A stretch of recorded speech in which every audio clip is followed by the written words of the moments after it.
Oke, selamat pagi teman-teman.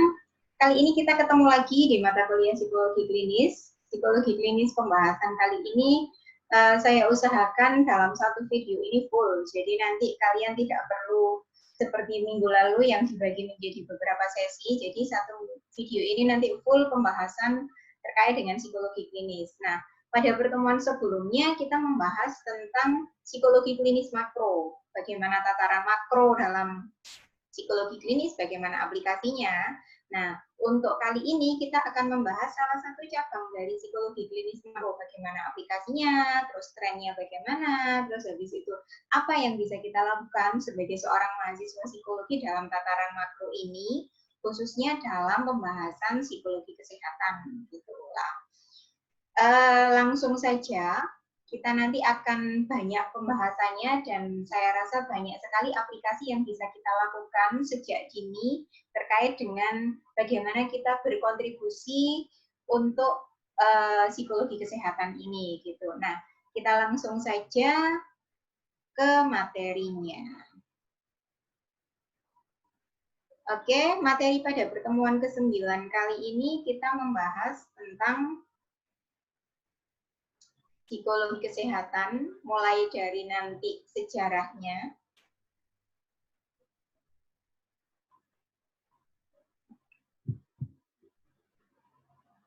Sebentar, lama.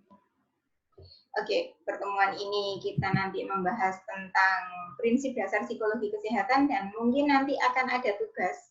Tugasnya terkait dengan isu yang sekarang sedang merebak, yakni COVID-19. Lah, sebelum kita ke tugas, kita akan membahas dan mendalami lebih dalam apa itu prinsip dasar dari psikologi kesehatan. Nah, pertemuan kali ini terbagi menjadi 4 sesi. Sesi pertama nanti kita akan membahas sejarah, definisi, ruang lingkup dari psikologi kesehatan itu sendiri. Kemudian sesi kedua kita akan membahas penerapan dari psikologi kesehatan, khususnya bagi kita orang-orang psikologi, itu terkait dengan apa. Nah, hal ini berkaitan dengan promosi kesehatan, baik secara mental dan secara fisik. Nah, kita akan membahas bagaimana tekniknya promosi kesehatan, bagaimana melakukannya, siapa saja sasarannya, gitu. Terus habis itu yang ketiga sesi ketiga kita akan membahas tentang tren dari psikologi kesehatan ketika nanti masanya di masa mendatang atau di masa depan. Kemudian sesi terakhir nanti akan ada sesi evaluasi belajar gitu. Nah, kita langsung saja masuk ke sesi pertama. Sesi pertama kita akan membahas tentang sejarah dan definisi dari psikologi kesehatan. Nah, kalau teman-teman sekilas membaca atau mendengar kata psikologi kesehatan, otomatis teman-teman pasti punya pikiran, oh pasti ini berkaitan dengan medis, gitu kan? Oh pasti ini berkaitan dengan rumah sakit. Oh pasti ini berkaitan dengan hal-hal yang kaitannya ada penyakit itu medis. Jadi tidak hanya mental gitu. Saya rasa teman-teman pasti punya pemikiran semacam itu. Nah, sebelum kita membahas ke definisinya, kita akan mengulik lebih dalam dulu flashback bagaimana sih sejarahnya kok bisa kesehatan dan psikologi itu kok bisa digabung menjadi satu istilah namanya psikologi kesehatan gitu. Nah, sejarahnya ada 2 fase sejarah yang perlu kita garis bawahi, yakni sebelum tahun 1978 itu ada masa-masa krisis kesehatan, kemudian ada fase yang kedua nanti fase setelah tahun 1978, yakni ada sebuah revolusi terkait dengan kesehatan gitu. Nah, kita bahas fase yang pertama dulu, fase sebelum 1978. Nah, fase ini dinamakan fase krisis kesehatan. Kenapa kok dikatakan fase krisis? Karena pada tahun itu adalah tahun pasca Perang Dunia II.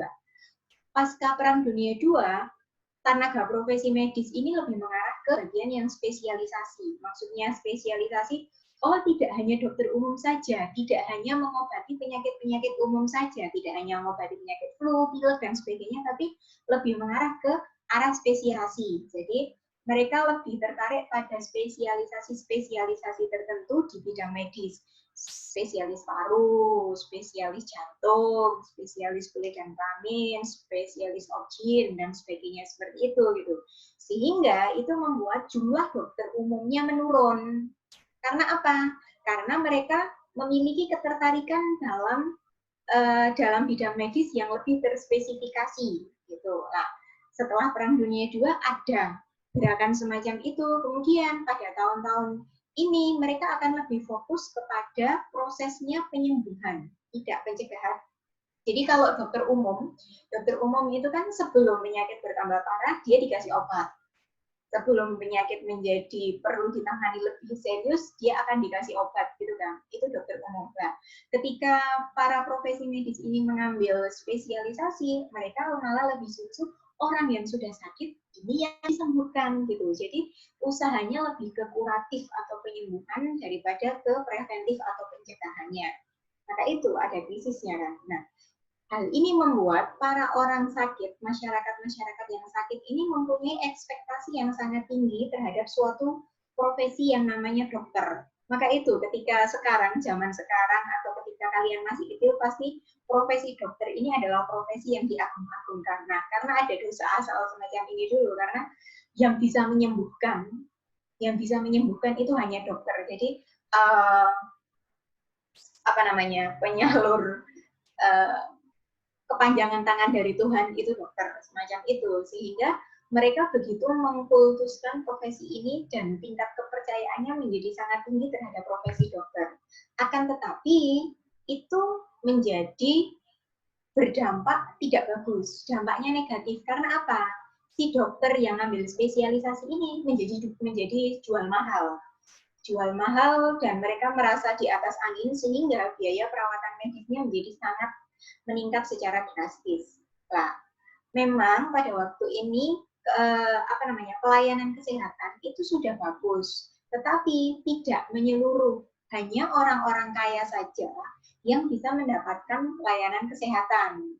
Gitu. Karena apa? Karena biayanya tinggi tadi. Dia menjadi sok-sokan merasa di atas angin sehingga dia mematok biaya yang tinggi sehingga pelayanan kesehatan tidak bisa dinikmati oleh semua masyarakat. Hal itu mengakibatkan apa? Yaitu tadi, rumah sakit itu adalah tempat orang yang sakit saja. Karena apa? Karena tadi, tempatnya itu orientasinya itu orientasi kuratif, orientasi penyembuhan, bukan orientasi pencegahan. Jadi, ya namanya rumah sakit berarti adalah rumah bagi orang-orang yang sakit. Dan itu banyak sekali. Nah, karena teknologi semakin maju, terus habis itu memang teknologi semakin maju, otomatis teknologi di bidang kedokteran semakin maju, tetapi karena biaya tadi, adanya biaya yang sangat tinggi, terus habis itu yang bisa menikmati hanya orang-orang kaum yang kaya saja, maka banyak sekali orang yang meninggal karena penyakit kronis, terutama di kalangan bawah. Di kalangan bawah mereka banyak sekali yang meninggal karena apa? Karena mereka tidak mendapatkan penanganan yang layak gitu. Itu tahun 78. Maka itu terjadi krisis kesehatan. Nah, kemudian pada tahun selanjutnya ada suatu perubahan radikal, suatu gerakan revolusioner dari perawatan kesehatan. Setelah tahun 78 ini WHO, Organisasi Kesehatan Dunia, mencanangkan bahwa kalau kondisi semacam ini dibiarkan terus, bisa jadi populasi manusia semakin menurun dan tidak ada. Banyak sekali orang yang meninggal. Akhirnya, setelah tahun itu, WHO mencanangkan bahwa kita harus pelayanan kesehatan ini itu tidak hanya bisa dinikmati oleh orang-orang yang memiliki biaya saja, tetapi pelayanan kesehatan ini harus bisa dinikmati oleh semua masyarakat, seluruh lapisan masyarakat pada tahun 2000. Jadi WHO punya target semacam itu karena melihat latar belakangnya yang kesehatan hanya bisa dinikmati oleh sebagian kecil masyarakat yang tingkatannya tinggi saja, sehingga WHO mencanangkan tahun itu. Nah, muncullah PHC, Primary Healthcare. Primary Healthcare ini adalah pelayanan kesehatan dasar. Nah, kalau misalnya di Indonesia, pelayanan kesehatan dasar itu adalah misalnya vaskes tingkat 1. Pelayanan kesehatan vaskes tingkat 1, fasilitas kesehatan tingkat 1 ini. Pelayanan kesehatan dasar. Nah, BPJS itu mengacu dari PHC yang dicetuskan oleh WHO ini. Maka itu sehingga masyarakat, walaupun itu masyarakat kecil, nanti dia akan bisa mendapatkan pelayanan pelayanan kesehatan di tingkat yang paling rendah, di tingkat yang paling dekat dengan lingkungannya. Makanya muncullah PHC ini. Nah, dengan begitu, PHC ini bisa diharapkan melayani keseluruhan masyarakat. Bisa diharapkan bahwa masyarakat kecil juga bisa mendapatkan pelayanan kesehatan yang layak. Nah, itu ada perubahan secara radikal, perubahan psikologi kesehatan. Nah, setelah itu kita akan lebih membahas dulu, Bu, mana psikologinya nggak ada, ini masih medis. Nah, setelah PHC muncul, kemudian awal permulaan abad ke-20, mereka mulai menyadari bahwa, loh, ternyata perilaku-perilaku atau penyakit-penyakit fisik ini itu tidak hanya disebabkan oleh penyebab medis saja loh, tidak hanya disebabkan oleh virus saja loh, tidak hanya disebabkan oleh imunitas yang menurun saja loh, tetapi juga disebabkan karena ada konflik-konflik psikis yang tidak disadari.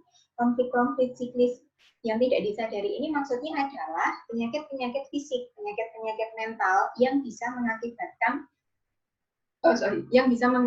gejala fisik gitu. Nah, maka itu dalam salah satu bukunya psikologi Freud mencetuskan adanya psychosomatic medicine. Karena apa? Karena konflik-konflik yang tidak disadari yang muncul itu menyebabkan penyakit fisik, ya namanya psikosomatis. Padahal somanya, tubuhnya ini sakit, itu bukan disebabkan karena gejala medis atau gejala organik, tapi disebabkan karena gejala mental atau gejala psikis. Nah, psychosomatic medicine ini berfokus pada apa? Pada hubungan antar faktor psikologis dan sosial dan juga fungsi biologis dan psikologis terhadap perkembangan suatu penyakit. Maksudnya bagaimana? Salah satu contoh ambil adalah ketika kalian mengalami tekanan sosial entah karena tugas yang banyak atau entah karena mau presentasi. Nah, itu ada tekanan sosial yang ke mental sehingga membuat fungsi biologis kalian menjadi tidak sesuai atau tidak berjalan sesuai lazimnya. Biasanya kalau kalian mau presentasi, detak jantung otomatis lebih tinggi. Nah, semacam itu contoh sederhananya. Nah, psychosomatic medicine itu diharapkan fokus pada, ternyata penyakit fisik itu tidak hanya disebabkan karena medis saja, tetapi juga gejala-gejala sosial dan gejala-gejala psikologis gitu. Nah, itu mendasari adanya behavioral medicine, pendekatan atau pengobatan menggunakan terapi perilaku. Gitu. Nah, dengan pendekatan ini, intinya bahwa penting juga melihat aspek psikologis dari seseorang ketika seseorang ini mengalami penyakit medis atau penyakit fisik gitu. Nah, dari sinilah muncul adanya, ternyata isu kesehatan fisik itu tidak hanya bisa dipilih dari medis saja, tetapi juga dari aspek psikologi. Muncullah gabungan dari psikologi dan kesehatan menjadi psikologi kesehatan. Semacam itu sejarahnya. Nah, psikologi kesehatan itu sebenarnya apa sih? Nah, psikologi kesehatan merupakan salah satu cabang dari disiplin ilmu klinis. Salah satu cabang dari disiplin ilmu klinis yang makro yang memfokuskan pada kajian dan fungsi kesehatan individu terhadap diri dan lingkungannya, termasuk penyebab dan berbagai faktor yang terkait dengan problematika kesehatan individu. Nah, hal ini berarti bahwa apa? Ternyata psikologi kesehatan itu cabang dari klinis, anaknya dari klinis, yang lebih membahas pada apa? Pada fungsi kesehatan individu diri dan lingkungannya. Dirinya sehat sehingga dia bisa berdampak baik kepada lingkungannya. Dan juga kalaupun memang ada gangguan terkait dengan kesehatan, itu kita bisa tahu penyebabnya dan faktor-faktor yang terkait dengan masalah itu apa sih. Sehingga dengan begitu kita bisa mencari pemecahannya secara bersama-sama. Nah, fokusnya pada apa? Yang pertama, fokus pada studi perilaku yang memiliki kaitan dengan kesehatan dan penerapan kesehatan. Jadi, psikologi kesehatan ini hanya berfokus pada perilaku sehat dan hal-hal lain yang terkait dengan kesehatan. Terus yang kedua, psikologi kesehatan ini menekankan pada perilaku normal dalam mempromosikan kesehatan.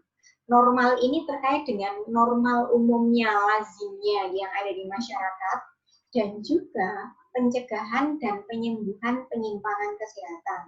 Nah, yang ditekankan adalah orang yang berperilaku kesehatan tidak sesuai dengan masyarakat itu yang dinamakan tidak sehat, dan bagaimana kita mencegahnya supaya perilaku itu tidak muncul, atau kalau misalnya perilaku itu sudah muncul bagaimana kita menyembuhkannya gitu. Terus yang ketiga adalah psikologi kesehatan ini memberikan perhatian kepada bagaimana perilaku dan pengalaman manusia itu mempengaruhi kesehatan dan dipengaruhi kesehatan. Nah, intinya begini, salah satu contoh adalah perilaku merokok. Perilaku merokok di lingkungan kampus. Perilaku merokok di lingkungan kampus, sehat tidak? Secara normal, apakah di lingkungan akademisi dibolehkan untuk merokok? Secara normal, tidak. Sehingga perilaku itu tidak disarankan atau tidak tidak dianggap baik di lingkungan akademisi gitu. Ya kalau misalnya kamu di warung atau di kantin merokok nggak masalah. Tetapi ketika di lingkungan kampus, di lingkungan akademisi kamu merokok, nah perilaku ini yang dinamakan penyimpangan kesehatan. Nah, bagaimana kita mempromosikan supaya mahasiswa tidak merokok di dalam kelas? Bagaimana supaya kalau misalnya ada mahasiswa yang merokok di dalam kelas, bagaimana kita mencegahnya atau bagaimana kita menyembuhkannya? Jadi fokusnya pada hal-hal yang semacam itu. Nah, karena apa? Karena pengalaman manusia mempengaruhi kesehatan dan dipengaruhi. Perilakunya kita itu mempengaruhi kesehatan kita. Dan kesehatan kita itu dipengaruhi oleh perilaku kita. Jadi kayak lingkaran. Itu intinya dari psikologi kesehatan. Nah, tujuannya psikologi kesehatan itu apa? Ada dua, tujuan umum dan tujuan khusus. Tujuan umum, kenapa kok kita perlu psikologi kesehatan? Karena apa? Supaya kita sebagai orang klinis, psikologi klinis itu kan punya tanggung jawab moral untuk merubah lingkungan, punya tanggung jawab moral untuk memberikan hal yang harusnya ini tidak lazim menjadi lazim gitu kan. Nah, tujuan umum dari psikologi kesehatan juga sama, tujuannya supaya apa? Ketika nanti muncul perilaku yang tidak sehat, itu ada perubahan gaya hidup. Perubahan gaya hidup dari yang merusak kesehatan menjadi perubahan gaya hidup dari yang mendukung kesehatan. Itu umumnya. Jadi ada perubahan. Nah, tujuan khususnya perubahan terkait apa? Perubahan terkait usaha pencegahan atau preventif, usaha perlindungan untuk melindungi supaya tidak terkena proteksi, kemudian usaha promosi, mempromosikan bahwa kamu perlu loh menjaga kesehatan. Itu tujuannya ada dua, kemudian manfaatnya ada 4. Yang pertama adalah manfaat dari psikologi kesehatan adalah mengevaluasi pola tingkah laku dalam penyebaran penyakit. Nah, pola tingkah laku dalam penyebaran penyakit kemudian kita bisa menemukan solusinya. Contoh yang sekarang lagi ngehits adalah COVID-19. Nah, COVID-19 kita bisa belajar pola tingkah lakunya orang Filipina, orang Italia, orang Taiwan, orang Cina. Orang Italia kenapa banyak sekali yang meninggal? Karena apa? Karena mereka ngeyel.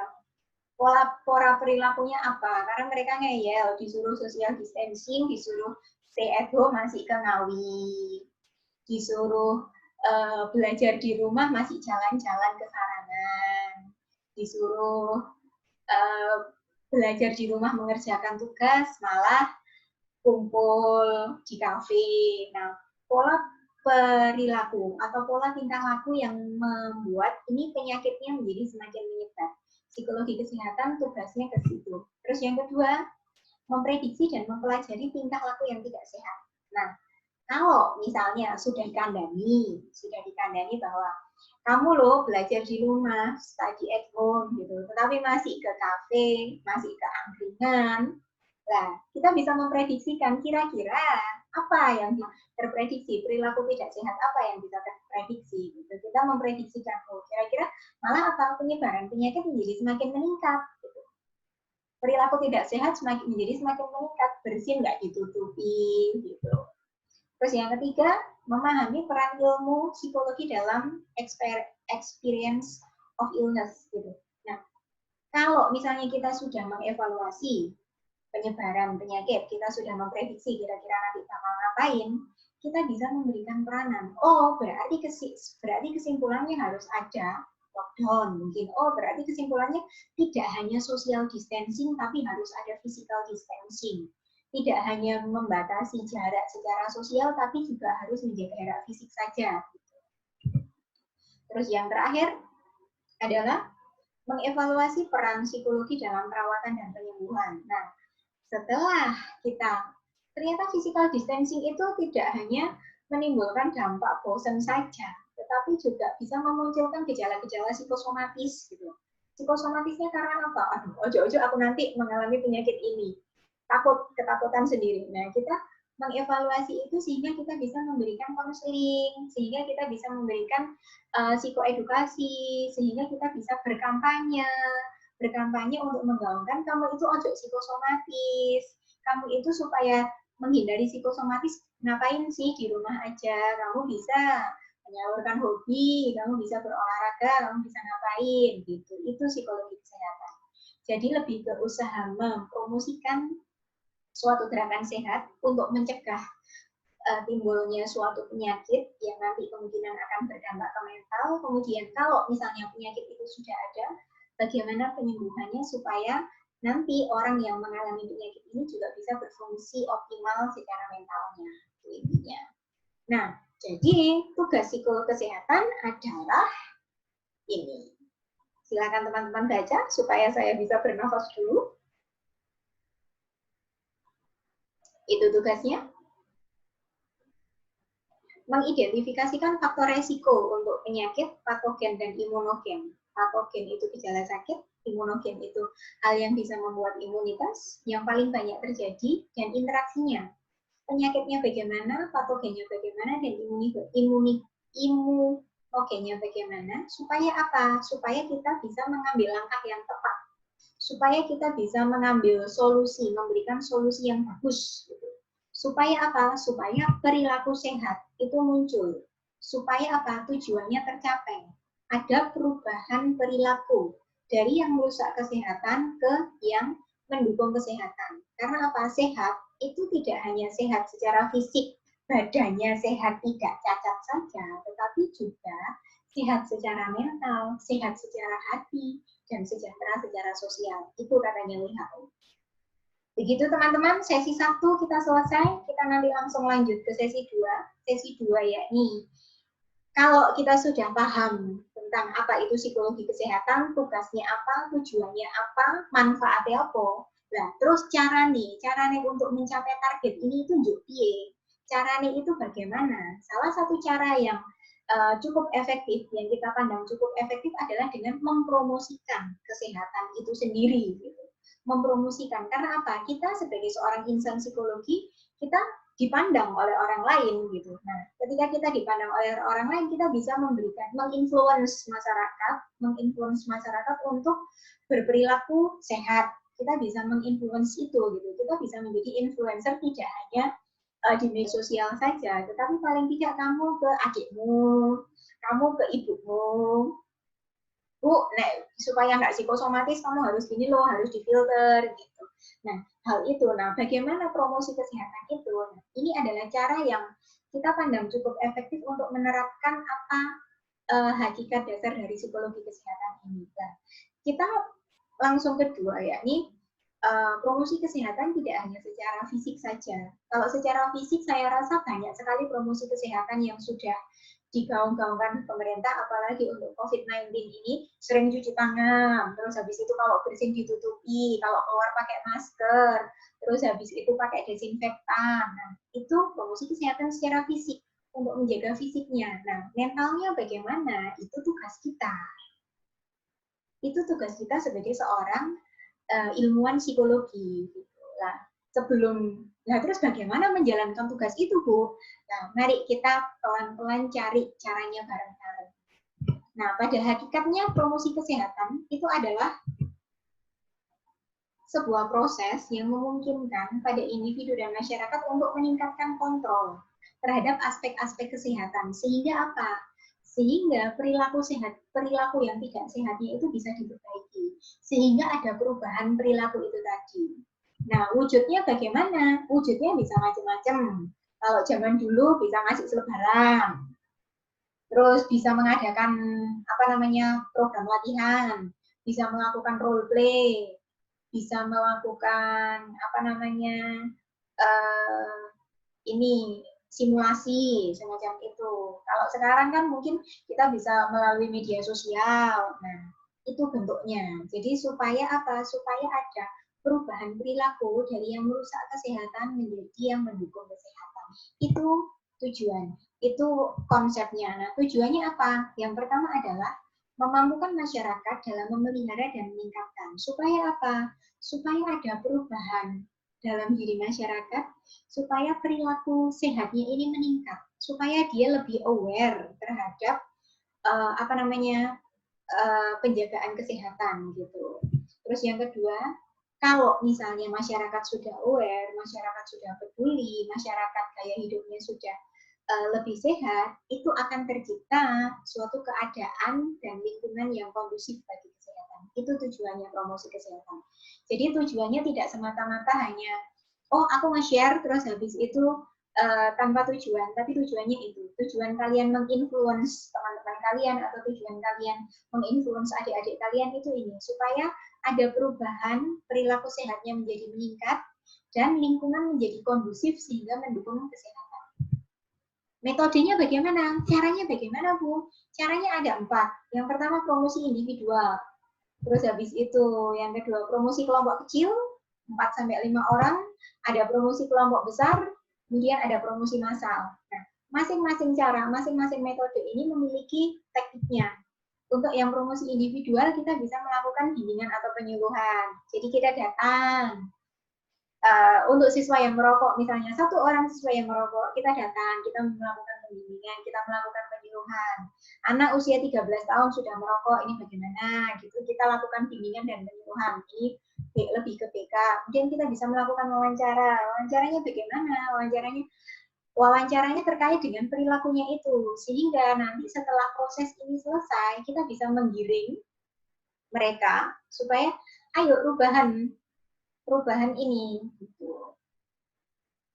Terus habis itu promosi kelompok kecil. Nah, promosi kelompok kecil ini bisa dengan diskusi, kemudian bisa dengan role play atau bisa dengan simulasi. Jadi promosi kelompok kecil 4-5 orang.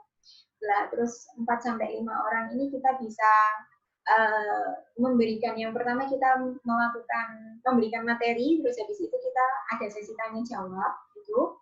Terus promosi kelompok besar ada ceramah dan juga ada seminar, bisa juga dengan dalam wujud pelatihan.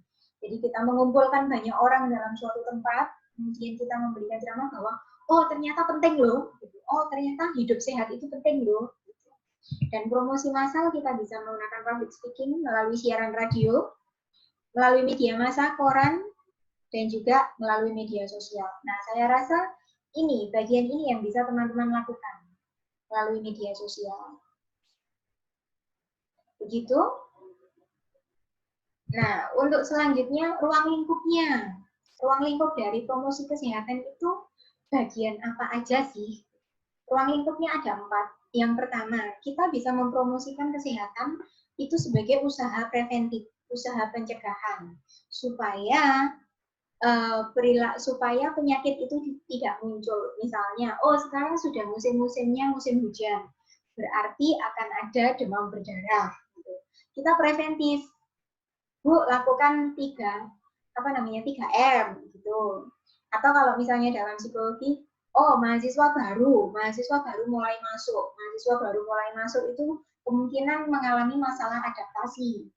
Nah, kita melakukan usaha preventif ini apa? Kita bisa membuka konseling, atau kita bisa konseling gratis loh, gitu, untuk adik-adik kita nanti. Itu preventif, mencegah. Terus yang kedua, mempromosi, promotif ini berkaitan dengan bagaimana kita mempunyai suatu ide, kemudian kita mempromosikan, menawarkan ide itu kepada masyarakat. Salah satu contohnya adalah relaksasi. Itu adalah salah satu teknik yang bagus untuk meredam kecemasan. Nah, kita mempromosikan relaksasi itu. Relaksasi penting bagi kesehatan. Kita mempromosikan itu. Terus yang ketiga kuratif. Kuratif ini lebih ke penyembuhan. Jadi kalau misalnya sudah ada sakitnya. Oh, orang-orang kena korban bullying. Nah, korban bullying itu supaya apa? Tips-tipsnya, tips supaya kita bisa bangkit dari ketika kita menjadi korban bullying. Dan yang terakhir, persuasif. Harus mengajak. Karena mau tidak mau, kita harus kembali ke tujuannya. Mengajak masyarakat supaya ada perubahan gaya hidup.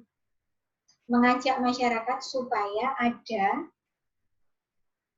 perilaku kesehatan yang meningkat, entah itu secara fisik maupun secara mental. Itu ruang lingkupnya. Nah, ada hambatannya juga, jadi bukan berarti kegiatan ini itu berjalan mulus-mulus saja, gitu. Tetapi dalam melakukan promosi kesehatan ini juga ada hambatannya. Hambatan yang pertama itu adalah sikap yang ngeyelan. Bukan, yang pertama adalah sikap yang ini, mencegah. Itu ngapain sih mencegah? Nanti kalau sudah sakit baru diobati gitu. Jadi orang kalau belum sakit dia nggak akan menjaga kesehatan. Kalau dia belum tepar nggak bisa bangun, dia baru mau minum obat semacam itu. Jadi keinginan gerakan untuk minum vitamin, minum apa itu tidak ada. Jadi struktur sikap yang dulu ngeyel bahwa nek wis loro itu baru diobati daripada mencegah. Padahal kita punya peribahasa mencegah lebih baik daripada mengobati. Kayaknya di sini itu lek wis ambruk, lek wis tepar baru diobati. Nah, terus yang kedua hambatan individual, ngeyelan, habitnya. Aku itu kudu ngopi, jam 09.00 itu kudu ngopi ning angkringan. Nah, dikongkon social distancing, dikongkon study at home. Aku itu kudu sudah habit, sudah ngeyel, dan habitnya seperti itu, kebiasaan seperti itu terus ngeyel, gak gelem gak gelem dikandani. Itu juga menjadi hambatan promosi kesehatan. Yang ketiga adalah jaringan kooperasi dan perencanaan. Kita harus punya dasar, harus punya rencana. Pemerintah dalam ini mengambil kebijakan untuk social distancing atau physical distancing pun juga punya perencanaan yang rumit juga. Itu hambatannya. Tetapi walaupun kita ada hambatan semacam itu kan bukan tidak mungkin hal ini bisa dilakukan gitu. Nah, kalau kalian sudah tahu ini ada hambatannya kan kalian harus bisa meminimalisir hambatan itu. Atau mungkin justru kalian malah diam saja. Alah ya sudahlah Bu, susah gitu. Oh, enggak bisa. Di mata kuliah psikologi klinis tidak bisa kalian semacam itu. Karena mau tidak mau akan ada tugas wajib bagi kalian nanti. Oke, nah sumbangan psikologi. Sumbangan psikologinya terkait dengan promosi kesehatan apa? Yang pertama, kita bisa melakukan analisis terhadap makna subjektif dan fungsi dari perilaku beresiko. Jadi, kita ketika menjadi influence, ketika kita menginfluence masyarakat, kita tidak hanya ngomongnya itu bukan tanpa dasar gitu. Kita punya dasar. Dasarnya apa? Otak kita harus dipakai untuk menganalisa. Otak kita harus kita pakai untuk menganalisa. Jadi jangan harap tugas-tugas saya ini adalah tugas yang nanti akan muncul tinggal ngerangkum terus habis itu nanti akan muncul jawabannya di PowerPoint. Tidak. Itu tugasnya anak SMP. Itu tugasnya anak SMP, anak SD yang mereka harus mencari, harus membaca. Nah, tugas kalian kalau kalian mau disetarakan dengan mahasiswa S1, selain kalian harus memahami, kalian juga harus menganalisa. Nah, kalau kalian minta tugasnya hanya ini ada tugas rangkuman, terus habis itu kita tinggal merangkum saja dan rangkumannya sudah ada. Ya, bagaimana ya? Rasanya itu bukan mahasiswa rasa SMP nanti. Nah, kita sumbangan psikologi kita bisa ngapain? Kita bisa melakukan analisa makna subjektif dari fungsi perilaku. Contohnya remaja. Remaja ini sekarang ini mulai beresiko ada pembulian secara verbal maupun menggunakan cyberbullying. Kita analisa, apa sih yang menyebabkan kenapa kok sekarang itu banyak sekali remaja yang sangat gampang sekali membuli. Kita lakukan analisa. Oh, ternyata penyebabnya yang pertama adalah tayangan di televisi. Tayangan yang di televisi yang banyak sekali mempertontonkan bahwa kita bisa tertawa di atas penderitaan orang lain. Itu masuk ke psikis kita sehingga remaja berperilaku semacam itu. Dan yang kedua, sebagai seorang ilmuwan psikologi kita bisa melakukan identifikasi kekuatan sosial yang cenderung menstabilkan atau mendorong perilaku berisiko. Nah, kalau gitu ketika ada seorang remaja yang rentan sekali melakukan perilaku bullying, yang gampang sekali membuli, itu kekuatan sosialnya apa? Gitu. Apakah ketika dia membuli, dia mendapatkan stimulus positif, dia mendapatkan reinforcement positif dari lingkungannya, malah didukung, oh bagus, terus no way, semacam itu, atau malah tidak. Kita bisa melakukan identifikasi semacam itu. Dan yang ketiga, setelah kita bisa menganalisa dan mengidentifikasi kekuatan sosialnya, kita bisa menyarankan intervensi yang bisa kita terapkan untuk perilaku berisiko ini. Oh, kalau gitu, kalau misalnya identifikasinya karena ada reinforcement positif dari lingkungan, sehingga mereka akan lebih terpacu melakukan bullying, tapi kita harus mengambil reinforcement itu. Itu intervensinya. Dan yang terakhir, kita melakukan evaluasi program. Kita mengevaluasi efektif tidak sih program yang tadi, pencabutan reinforcement positif tadi itu efektif tidak sih bagi perilaku bullyingnya remaja. Nah, kelompok sasarannya ada 3. Ada kelompok sekolah, di sekolah. Di sekolah ini terkait dengan siswanya dan seluruh anggota sekolah. Kemudian di tempat kerja, di tempat kerjamu, dan di masyarakat. Nah, mungkin nanti tugasnya kita akan lebih mengarah ke masyarakat ini. Contohnya, ini tak kasih contoh promosi kesehatan ya. Ini promosi kesehatan dari Dinas Kesehatan Sragen kalau tidak salah. Silakan teman-teman lihat.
Itu promosi kesehatan menggunakan media video yang bisa kita sharingkan di YouTube atau di Instagram atau di Facebook gitu. Nah, itu dari dinas.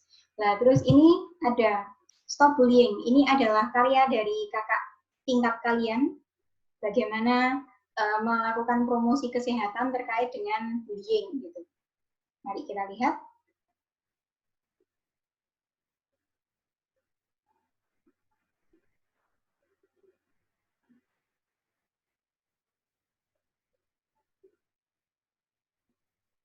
Sabar.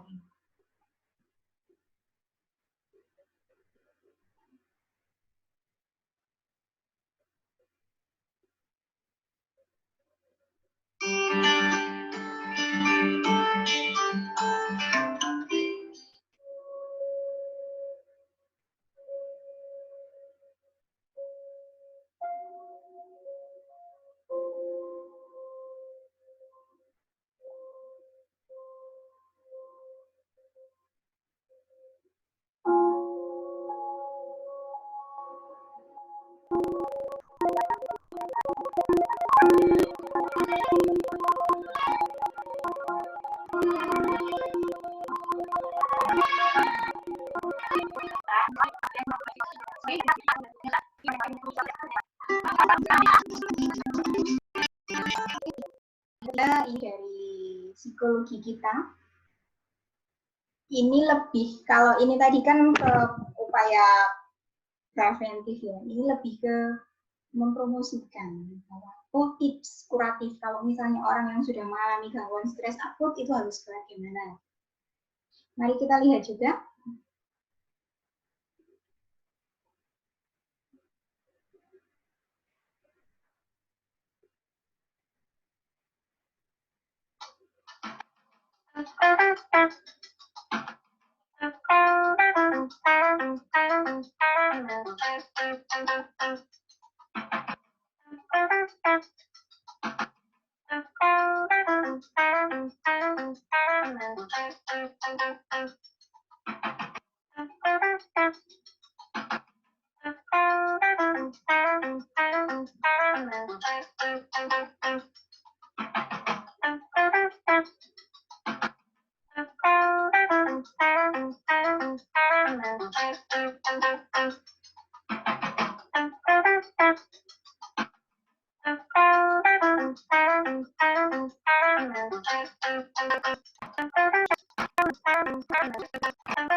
Promosi kesehatan yang bisa kita lakukan menggunakan media video. Nah, tetapi ini salah satu contohnya. Ini adalah karya kakak tingkat kalian yang hobinya tidur.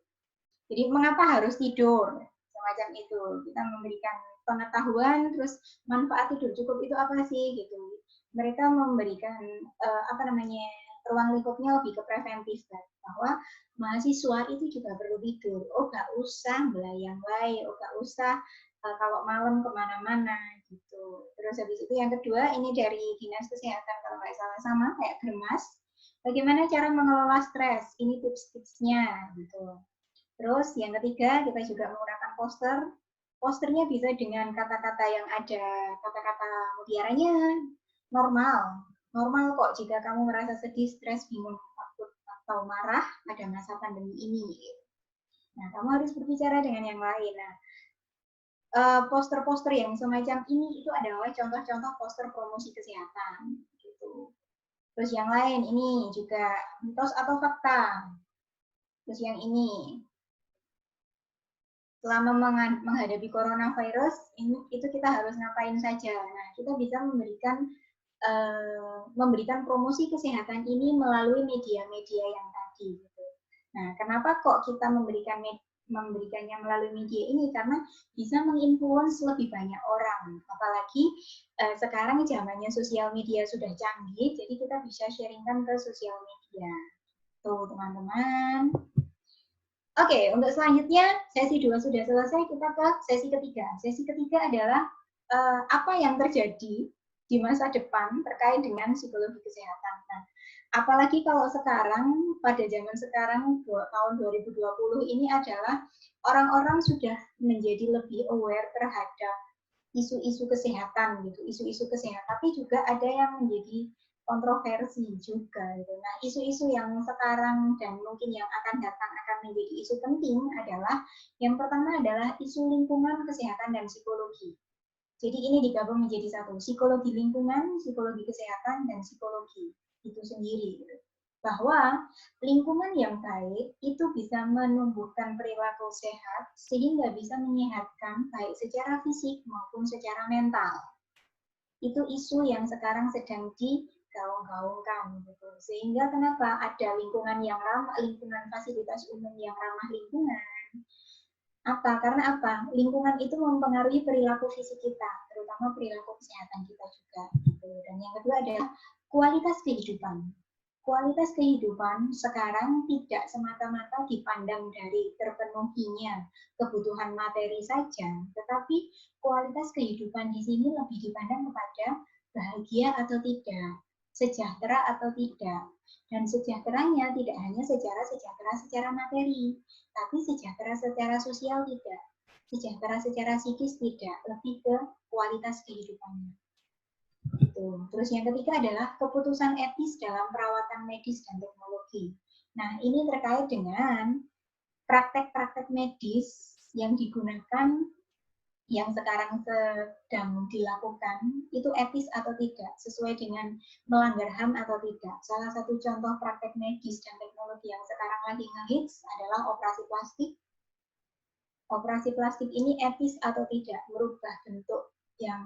merubah bentuk tubuh seseorang sehingga orang itu tidak bisa dikenali lagi, itu etis atau tidak. Gitu. Terus yang terakhir adalah membantu bunuh diri untuk pasien-pasien yang sudah memiliki harapan hidup yang kecil. Apakah dibolehkan? Apakah sesuai dengan hak asasi manusia? Apakah tidak menyalahi hak manusia untuk hidup? Semacam itu. Itu adalah isu-isu yang sekarang dan masih menjadi kontroversi. Dan yang mungkin akan datang juga akan menjadi isu. Dan isu yang paling menjadi sorotan pada zaman sekarang adalah mental illness. Karena apa? Pada isu-isu yang pertama, yang sekarang lagi ngehits adalah kesehatan fisik dan psikis. Jadi mental illness. Mental illness itu isu yang paling penting yang sekarang dibahas.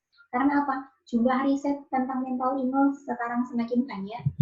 Terus intervensi psikologi dan sosialnya sekarang sudah semakin banyak dan tidak hanya mengarah pada intervensi yang sifatnya mikro saja, sifatnya individu saja, tetapi lebih mengarah ke makro, supaya orang-orang menjadi lebih aware terhadap isu-isu mental illness. Sekarang kan menjadi gerakannya menjadi begitu. Terus yang ketiga, aktivitas promosi kesehatan mental sekarang sudah semakin meningkat, apalagi dengan banyaknya media sosial yang bisa dipakai, sehingga isu mental illness ini menjadi sangat di-blow up sekali. Dan yang terakhir adalah pendidikan dan pelatihan terkait dengan psikologi kesehatan sekarang sudah mulai bermunculan. Nah, salah satu contohnya adalah yang sekarang banyak, ada berbagai macam platform online yang itu berkaitan dengan isu-isu kesehatan mental. Ada Relief, ada Ibunda, Psikologi ID, Anxiety Wellbeing, Pijar Psikologi, dan Kesehatan Mental, dan banyak sekali platform-platform online yang lain yang membahas tentang isu-isu mental illness. Oke, sesi ketiga sudah selesai, kita sekarang ke sesi terakhir.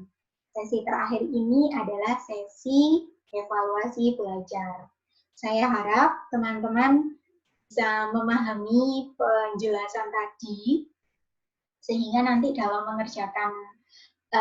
melakukan evaluasi pembelajaran ini menjadi lebih mudah. Gitu. Nah, evaluasi pembelajaran yang kita lakukan kali ini adalah kita lebih memfokuskan bagaimana seorang ilmuwan psikologi bisa menginfluence lingkungannya. Seorang ilmuwan psikologi bisa memberikan dampak kepada lingkungannya. Gitu.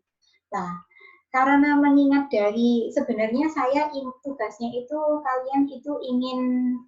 saya ingin kalian itu tugasnya adalah memposting satu hal yang itu terkait dengan promosi kesehatan mental di media sosial kalian.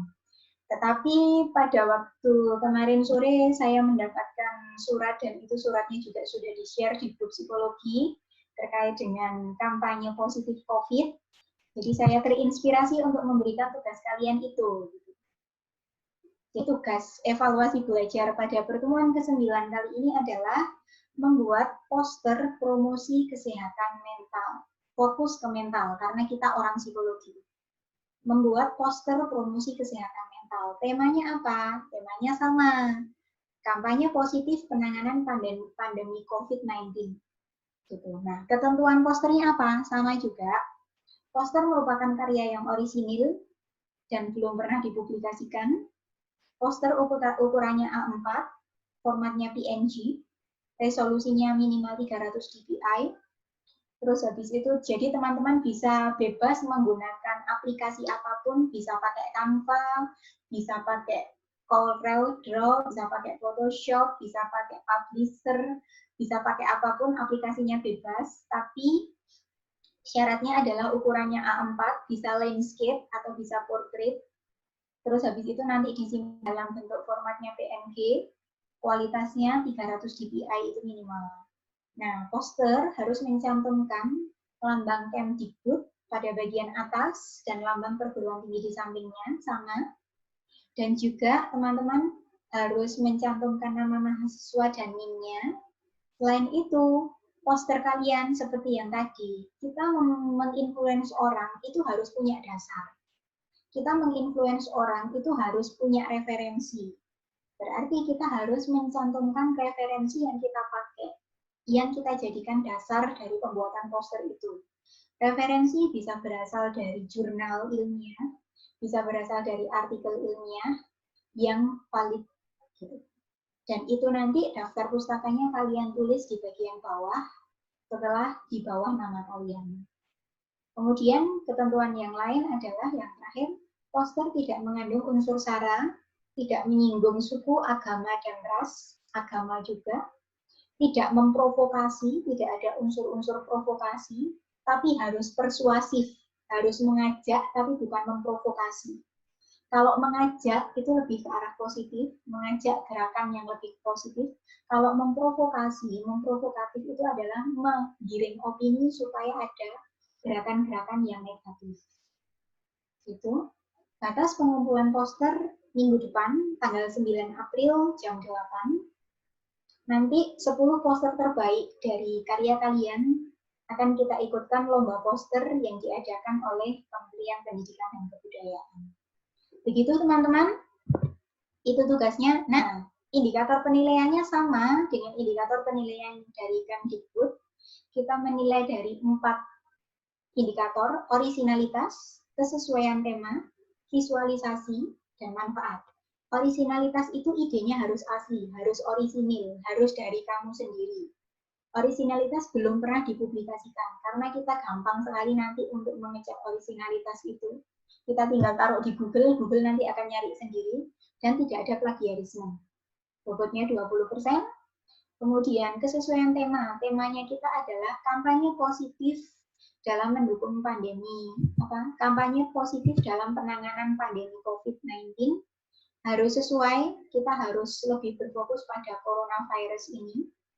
Ruang lingkup kalian, kampanye positif kalian bisa menyasar ke 4 ruang lingkup tadi, bisa preventif, promotif, kuratif, dan persuasif, yang tadi sudah kita bahas di depan. Kemudian kedalaman mengeksplorasi dari penanganan positif itu. Dan itu harus sesuai fakta, bukan imajinasi, bukan gagasan yang belum terwujud. Harus fakta. Itu teman-teman. Kemudian yang ketiga, visualisasi harus bagus, eye-catching. Terus komposisinya, kontennya, gambarnya, dan hurufnya harus terbaca. Jangan menggunakan huruf-huruf yang tidak terbaca. Warnanya juga harus eye-catching tadi. Kemudian daya tarik. Lebih baik menggunakan simbol-simbol nonverbal dan persedikit kata-kata. Gunakan kata-kata yang singkat tapi jelas. Dan estetika, keindahan dari poster itu, bobotnya 30%, kesesuaian tema tadi juga 30%. Dan yang terakhir manfaatnya, memberikan pengaruh positif tidak, bisa mengedukasi tidak, bisa menginfluence banyak orang tidak, gitu. Kemudian memberikan nilai atau value tidak, ada kata-kata bijaknya tidak. Gitu indikatornya teman-teman, sama seperti indikator pada lomba yang diadakan Kemdikbud. Nah, ini contohnya, ketika kalian nanti bikin posternya portrait, kalian harus memberikan lambang Kemdikbud di bagian pojok atas, kemudian di sampingnya ada lambang perguruan tinggi kita. Perguruan tinggi kita adalah Universitas Katolik Widya Mandala Surabaya. Jadi ada logo UNIF dan logo Kemdikbud. Kemudian di bagian bawah ada nama mahasiswa dan NIM. Kemudian yang bagian bawah lagi ada sumber. Sumber ini adalah rujukanmu yang kalian jadikan dasar dalam membuat poster ini. Ini bentuknya portrait seperti ini dan bentuknya landscape seperti ini. Sama, itu saja. Oke, sudah itu yang bisa kita sampaikan untuk pembahasan materi tentang psikologi kesehatan. Kalau nanti teman-teman ada yang perlu ditanyakan terkait dengan materi ini, teman-teman bisa WA ya. Terus untuk kali ini saya sengaja hanya memberikan video saja supaya teman-teman tidak males untuk mendengarkan penjelasan dan supaya untuk meminimalisir pertanyaan baru dibuka dan belum dibaca sudah ngomong saya nggak paham Bu, padahal dia belum membaca, padahal dia belum memahami, terus dia langsung tiba-tiba bilang saya nggak paham Bu.